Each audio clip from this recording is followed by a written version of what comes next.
के पंहिंजी शायरी ॿुधाए। मंज़ूर गुरामाणी साहब।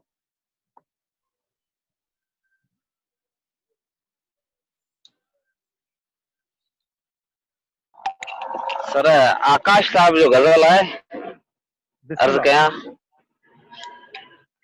नकी इश्क आतिश फिशा थी उभामियो, नकी इश्क आतिश फिशा थी उभामियो, नई दीप दिल मां आवाज़ उझामियो। न सूरन जी शिद्दत मां शोलो बणियासीं, न सूरन जी शिद्दत मां शोलो बणियासीं, न सिगरेट जो को फुलो थी छणियासीं। दुखियासीं जलियासीं अधूरा अधूरा, असी बस रहियासीं अधूरा अधूरा। दुखन सां बि दिल पंहिंजो रिश्तो न ठाहियो, दुखन सां बि दिल पंहिंजो रिश्तो न ठाहियो, सुखन में बि मन खे सुकून की न आयो। दुखन सां बि दिल पंहिंजो रिश्तो न ठाहियो, सुखन में बि मन खे सुकून की न आयो। खिलियासीं त ख़लक़त जे दर्दन ते रोकियो, रुनासीं त दुनिया जे नज़रनि ते टोकियो। न ख़ुशि थी खुलियासीं न रंज थी रुनासीं, खिलियासीं रुनासीं अधूरा अधूरा, असी बस रहियासीं अधूरा अधूरा। फाही जा फंदा चुमण खां बि वियासीं, फाही जा फंदा चुमण खां बि वियासीं, दुनिया जा धंधा करण खां बि वियासीं। न तूं ई मिले न कंहिंजा थियासीं, न कोई तूं ई मिले न कंहिंजा थियासीं, हितां खां बि वियासीं हुतां खां बि वियासीं, ऐं मरण जे मज़े खां बि महरूम थियासीं। बस जीअंदे रहियासीं अधूरा अधूरा, असीं बस रहियासीं अधूरा अधूरा। थी तारके न हिन दुनिया खे तयागे सघियासीं, थी तारके न हिन दुनिया खे तयागे सघियासीं, जहां जे हिन झंझट खे न जागे सघियासीं। उमिरि अधु अणखुट इबादत में वई, उमिरि अधु अणखुट इबादत में वई, बाक़ी बुतनि जी बग़ावत में वई। न ख़ुदा मिलियो न उणजी खुदाई, ओ आकाश जिंदड़ी ईअं वई अजाई, ऐं रण जी ॻोल्हा में रुलंदे रहियासीं अधूरा अधूरा, असीं बस रहियासीं अधूरा अधूरा, असीं बस रहियासीं अधूरा अधूरा। असीं इहो आकाश नज़म अर्पियूं था अली बाबा खे, ऐं असां वटि मौजूदु आहे रऊफ़ पारस दायो साहब। असीं चाहींदासीं त अली बाबा जे हवाले सां रऊफ़ दायो साहब पंहिंजा ख़्याल पेश करे।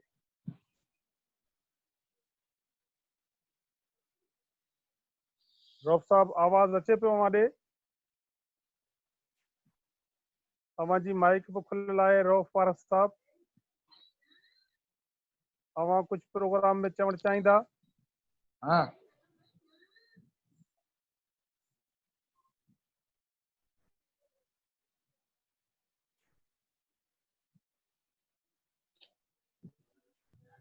रऊफ़ साहब जो माइक खुलियल आहे, पर उन्हनि जे मोबाइल में सिस्टम ऑन न आहे। जी रऊफ़ साहब जो सिस्टम में माइक ऑन न आहे। अच्छा अच्छा अच्छा। जीअं त साईं अब्दुल गफ़ार तबस्सुम शामिल थिया ऐं वरी डिस्कनेक्ट थी विया, कनेक्ट थियण में वक़्तु लॻंदो। ऐं उन खां अलावा जीअं त बारिशूं हलनि पियूं ऐं रमेश साहब कोटिया में आहे, मुख़्तलिफ़ दोस्त जेके आहिनि उहे शामिल नथा थी सघनि। असांजो जेको मुक़ररु हो अली आकाश साहब, उनजे बि टेक्निकल मसइलो अची वियो, उनजो नोट असां वटि पहुतल आहे, पर उहो पाण हिते बयानु न करे सघियो। आउं चाहींदुसि त संदसि जेको नोट आहे उहो हिते दोस्तनि जे साम्हूं पेश करियां।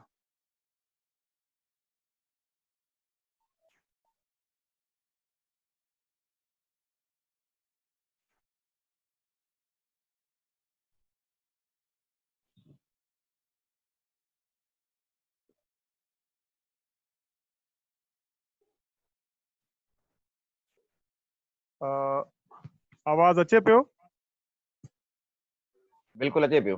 अमजद आवाज़ अचे पियो? ठीकु आहे। अली जी आकाश सर अचे पंहिंजे पियो। अली आकाश पंहिंजे नोट में असांखे अली बाबा जे हवाले सां ॿुधायो ऐं लिखी ॾिनो त अली बाबा सिंधी कहाणीअ जो बेमिसाल कहाणीकार हो।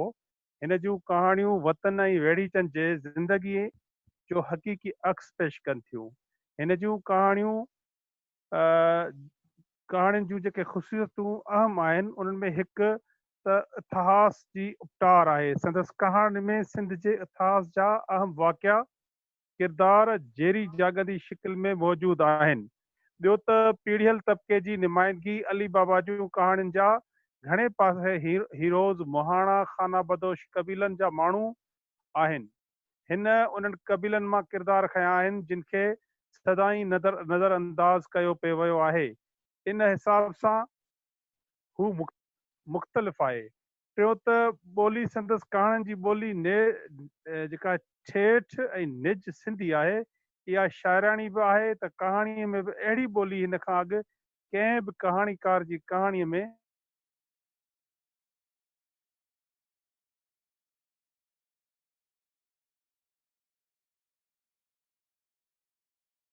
नथी मिले। तंहिंखां सवाइ अली दड़ो मार्केट न हो जीअं अमेरिका या यूरोपी मुल्कनि में इहे आहे, तंहिं करे खेसि घणनि माली ॾुखाइनि खे मुंहुं ॾियणो पियो।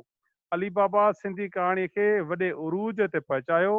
असां वटि लिखंदड़नि जो को बि क़दुरु न आहे। जेकॾहिं इन पाए जो कहाणीकार दुनिया जे कंहिं ॿिए खिते में पैदा थी हा त उते उन जा मुजस्मा ठाराए चौकनि ते लॻाराया वञनि हा। हिन जे नाले ते अकेडमियूं, लाइब्रेरियूं, म्यूज़ियम ऐं पार्क हुजनि हा। विरहाङे खां पोइ सिंधी कहाणीअ खे सोशल रियलिज़म जी तहरीक खां मुतासिर रही अली बाबा जूं कहाणियुनि में सोशल रियलिज़म बि आहे, पर उन सां गॾु इन्हीअ में वजूदी भोगनाई आंध मांध जा बि ओलड़ा आहिनि। इन हिसाब सां हिन जूं कहाणियूं समाजी हक़ीक़त निगारी वजूदियत जो संगम आहिनि। अली आकाश पंहिंजे इन्हनि ख़्यालनि में जेको अली बाबा खे भेटा ॾिनी, जेको हुन असांखे लिखत में बि नोट ॾिनो हो, जेके बि असांजा राइटर जेके असांजा मुक़रर जेके हूंदा आहिनि जॾहिं ॻाल्हाईंदा आहिनि त उहे मुख़्तसिर पंहिंजे लिखियल नोट असांखे ॾींदा आहिनि। उहे नोट असां वटि मौजूदु रहंदा आहिनि ऐं हू पोइ हिते ॻाल्हाईंदा आहिनि। त इहो नोट हुयो अली आकाश साहिब जो इहो चवणु हुयो। ऐं अली आकाश जे हवाले सां ऐं इहो चवंदुसि अली बाबा जे खे शमशेर अल हैदरी साहब तमामु घणो पंहिंजे वेझो रखियो। ऐं जॾहिं शमशेर अल हैदरी साहब घणो बीमार हुयो त कराचीअ में अली बाबा शमशेर वटि वेंदो हुयो ऐं आख़िरी ॾींहंनि में बि शमशेर चयो त मुंहिंजे बिस्तरे सां गॾु हिकिड़ो ॿियो बिस्तरो लॻायो त मां हाणे अली बाबा सां कुझु कचहरियूं करे वठां। जॾहिं अली बाबा गुज़ारे वियो, इन खां अॻु में शमशेर जो विछोड़ो थियो त शमशेर जे उन तॾे ते अली बाबा मौजूदु रहियो ऐं वॾे वाक़े सां इहो चवंदो रहियो त अली बाबा खे अली बाबा करण वारो शमशेर अल हैदरी आहे। छो त शमशेर अल हैदरी संदसि कहाणियुनि खे संवारे ठाहे ऐं मुख़्तलिफ़ अख़बारुनि ऐं रिसालनि खे छपींदो हो। त उन जे हवाले सां शमशेर अल हैदरी खेसि वॾो उत्साह ॾिनो ऐं हुनखे कहाणियुनि जे हवाले सां, हुन स्टोरी जे हवाले सां ऐं नॉवल जे हवाले सां हुन में हिकिड़ी वरी जुस्तजू पैदा कई, हुनजो हौसलो ॾिनो। त शमशेर अल हैदरी जो हिकिड़ो वॾो कंट्रीब्यूशन हो। अॼु जो जेको ही प्रोग्राम हुयो उहो असां अली बाबा जे हवाले सां हुनखे यादि जे लाइ असीं हिते शामिल थियासीं। असां वटि कंबर खां मौजूदु आहे शकील चांडियो साहब। असीं हुनखे भलीकार चऊं था। शकील चांडियो साहब, अवां अली बाबा जे हवाले सां या प्रोग्राम जे हवाले सां कुझु चवणु चाहींदा त पोइ पंहिंजी अवां माइक खोलियो।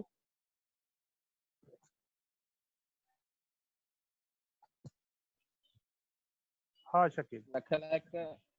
लख लाइक मंज़ूर साईं, ॾाढो ज़बरदस्त प्रोग्राम लॻो। ख़ासि करे जेके दोस्त हुया जिन पंहिंजो कंट्रीब्यूशन कयो, उन्हनि में आउं थोरी हिकिड़ी ॻाल्हि जी आयो आहे रखंदुसि पंहिंजे तरफ़ां त अॼुकल्ह जो जेको अदीब आहे, जेको शाइर आहे या थोरो घणो दानेश्वर पाण खे सम्झे थो, उहो पंहिंजे नाले जे कॾहिं पंहिंजी शोहरत जे लाइ छा खां छा करण जे लाइ तयारु हूंदो आहे। पर जॾहिं असां अली बाबा जहिड़ी शख़्सियत खे ॾिसूं था या हुनजे बारे में ॿुधूं था त वाक़ई हिकिड़ो असांखे समाज जे अंदरि हक़ीक़ी जेको उत्साह मिले थो कि अदीब खे, शाइर खे, कहाणीकार जो, उहो असांखे अली बाबा जी सूरत में मिले थो। ऐं सवेर तव्हां ॻाल्हि कई शमशेर हैदरी जी, त शायदि तव्हांखे यादि हुजे पाण जंहिं ॾींहुं शमशेर वफ़ात कई पाण उन ॾींहुं शदादगोड़ खां वापसी कंबर अचूं पिया।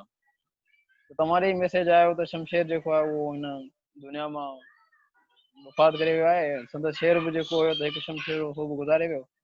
बाक़ी प्रोग्राम जे हवाले खां ॾाढी ज़बरदस्त, तमामु सुठो ज़बरदस्त लॻो। ईअं ई महफ़िलूं मचंदियूं रहनि, असांजो साथ तव्हां सां गॾु हूंदो। महिरबानी साईं। महिरबानी शकील चंडियो साहब।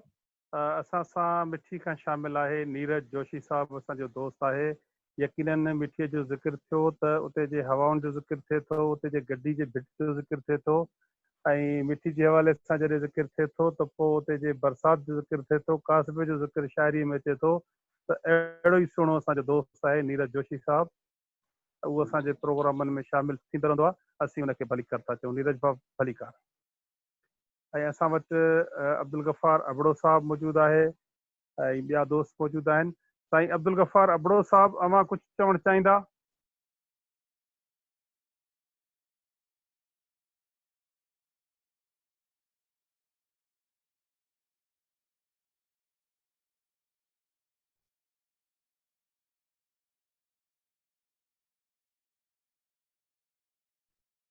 त मां सम्झां थो अली बाबा जे हवाले सां हीअ असांजी जेका मुख़्तसिर निशस्त हुई, उन में असांजा दोस्त जेके मुख़्तलिफ़ इलाइक़नि खां, मुख़्तलिफ़ शहरनि खां, मुख़्तलिफ़ मुल्कनि खां शामिलु थिया ऐं दोस्तनि पंहिंजे ख़्यालनि जो इज़हार कयो। दोस्तनि अॻुवा वटि पंहिंजा पेपर जेके लिखिया उहे असांखे ॾियारे मोकिलिया, उहे असां वटि मौजूदु आहिनि। उन हवाले सां शाइरी जे हवाले सां बि ट्रिब्यूट पेश कयो वियो साईं अली बाबा खे। त असीं हींअर हुन प्रोग्राम में असां वटि मौजूदु आहे सा शेख साहब। सा शेख साहब, अली बाबा जे हवाले सां अव्हां पंहिंजे ख़्यालनि जो इज़हार करियो। साईं महिरबानी। जी साहब चयो। ऊंचो उतां हूं घणो जीअण खे जबल, ऊंचो उतां हूं घणो जीअण खे जबल, मरण मूंसी हल त पुठीअ ते कोन कयो। वाह वाह वाह। अली बाबा उहो हिकिड़ो कलंदराना तबियत ऐं यगानी तबियत हुजण वारो शाइर, कहाणीकार, ड्रामा नवेस ऐं नाविल नवेस हुयो। हिकिड़ो ॾाढो साफ़ सुथरो माण्हू हुयो। हुन ते कंहिं बि क़िस्म जो अहिड़ो सरकारी ठपो कंहिंखे बि हणण जी ज़रूरत या सघ न आहे। तंहिंजे करे हुन पाण खे इन्हनि सभिनी अहिड़नि दाग़नि खां परे रखियो ऐं हुन ॿननि जे वाटरनि ते वेही पाणीअ में पेर पिसाए ऐं ॿननि ते वेही शाइरी कयूं, कहाणियूं लिखियूं, नाविल लिखिया। संदसि मुअन जो दड़ो नाविल हिकिड़ो शाहकार नाविल आहे ऐं संदसि चवणु हुयो त हुन प्राइमरीअ खां वठी हिकिड़ो ख़्वाबु ॾिठो हो, मां मुअन जो दड़ो नाविल लिखंदुसि ऐं हुनजो इहो ख़्वाबु पूरो थियो। हुन हिकिड़ो हिसो इहो मुकमिल कयो। इत्फाक़ सां ॿियो हिसो मुअन जो दड़े जो नाविल जो मुकमिल न करे सघियो। ऐं उन खां पोइ हुन जेके कहाणियूं लिखियूं उहे इंतिहाई शानदार कहाणियूं हुयूं। संदसि किताब ऐं उहा कहाणी आयलड़ी ओलाणा, जेका हिकु लोकगीत जे पद तां वरितल आहे ऐं हुन इहा हिकिड़ी माशरे जी, असांजे ख़ासि करे सिंधी समाज जी अकासी कई ऐं हुन में हिकिड़ो औरत सां जेका ज़्यादती आहे हुनखे कारी करे मारियो थो वञे या घर जे अंदरि जेको हुन ते ज़ीनी तशदुद थो थिए, इहा कहाणी हुन पस मंज़र में आहे अवल खां आख़िर ताईं। ऐं उन खां पोइ दुंगी मंझि दरिया हिकिड़ो ड्रामो हुयो जेको ड्रामा फेस्टिवल में सॼी दुनिया में हुन ॿी पोज़ीशन वरिती। ऐं उन खां अलावा हिन शाइरी बि कई जेका इंतिहाई ख़ूबसूरत शाइरी।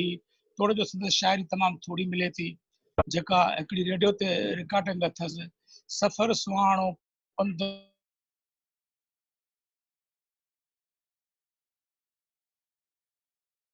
खां पोइ ज़रीना बलोच जेको ॻायो आहे, असी माण्हू लाड़ जा दरिया जे पाछाड़ जा। एॾो ख़ूबसूरत इहो त उहो मंज़र आहे, उहो दरिया सां मोहबत जो इज़हार आहे, उहा दरिया जी मंज़र कशी आहे जो असांखे एतिरो पोइते वठी वञे थी।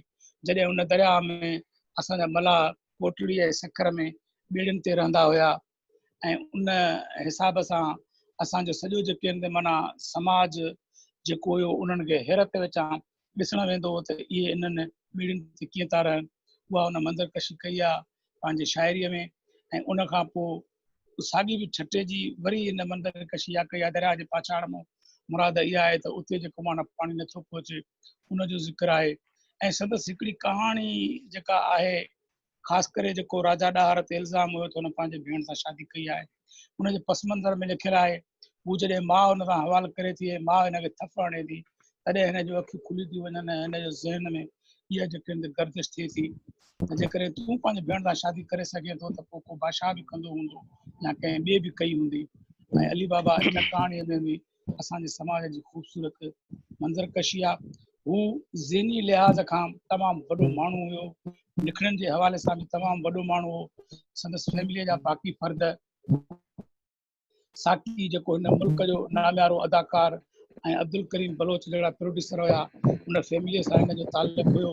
पर इहा हिकिड़ी फ़ख्र लाइक़ु ॻाल्हि आहे त हुन पंहिंजो पाण खे सरकार खां अलॻि थलॻि रखियो। जेका मञता वरिती हुन पंहिंजे मवाद जे ज़रिए वरिती, लिखण जे ज़रिए वरिती। तमामु वॾो माण्हू असीं हिनखे भेटा पेश कयूं था ऐं उमेदु कयूं था त हिन जे ई नक्शे क़दम ते जेको मूं पहिरियों भिटाई जो बैत पढ़ियो त मरण मूंसी हल त पुठीअ तो पंधु कयां, इन क़िस्म जा जेकॾहिं असांजा अदीब इहो उत्साह वठंदा त असांजे समाज में वॾी तब्दीली अची वेंदी। तव्हां सभिनी जी वॾी महिरबानी। महिरबानी साद शेख साहब। असां सां मौजूदु आहिनि अली ख़ान तुमरानी साहब कुंभ खां, अहमद ज़ीशान तुमरानी साहब, अब्दुल हक तुमरानी साहब हिन प्रोग्राम में शामिल आहिनि। उन्हनि खे असीं भलीकार था चऊं ऐं असांजे हिन प्रोग्राम में अहमद ज़ीशान शामिल थींदो रहंदो आहे। ऐं जेकॾहिं दोस्तनि मां केरु ॻाल्हाइणु चाहे त उन्हनि खे इहा इजाज़त आहे त का बि राय पंहिंजी को पंहिंजो ख़्यालु का पंहिंजी सोच का राय हिते ॾियणु चाहिनि त उहे ॾेई सघनि था।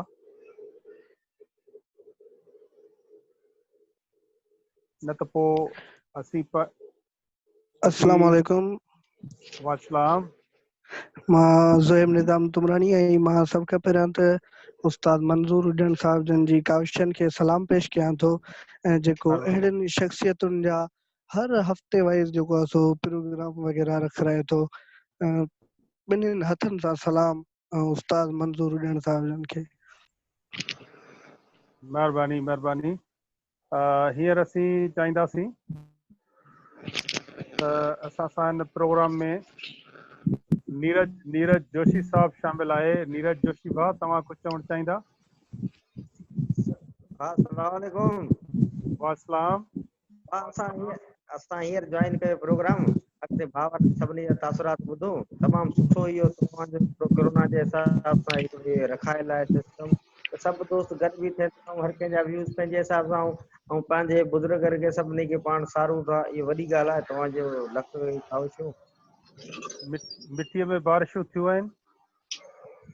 न भाउ, अॼु बारिश अञा बि बूंदा बारी हले पई शाम खां पोयां, पोइ माना आहे बूंदा बारी थंडर शावर। जी हा, तव्हांजो इलाइक़ो ॾाढो ख़ुशहाल आहे। अमजद शर, तव्हां कुझु चवणु चाहींदा? इल्म अहिड़ी आग जा की न विसाईं कॾहिं, जेको जले उन में सम्झ उन जो भाग, छॾण जो राग पाए पेच पाइण सां। वाह वाह वाह, ज़बरदस्त। अली बाबा जो तस्वर बि अहिड़ो ई आहे। कहाणीकार मुख़्तलिफ़ शयुनि खे ज़ाविये में वठी करे उन कहाणी जे रूप में उन्हनि पेश कयो। बाक़ी सभिनी दोस्तनि काफ़ी हुन जे बारे में ॿुधायो आहे, वधीक ॿुधाइण जी गुजारिश नथी बचे। महिरबानी अमजद शर साहब। असीं सभिनी दोस्तनि खे हिन प्रोग्राम में शरीक थियण ते हिकु दफ़ो ॿीहर भलीकार था चऊं।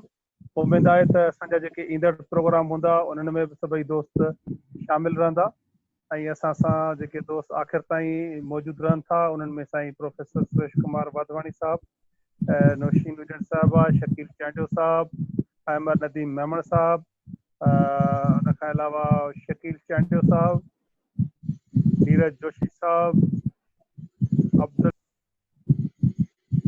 अहमद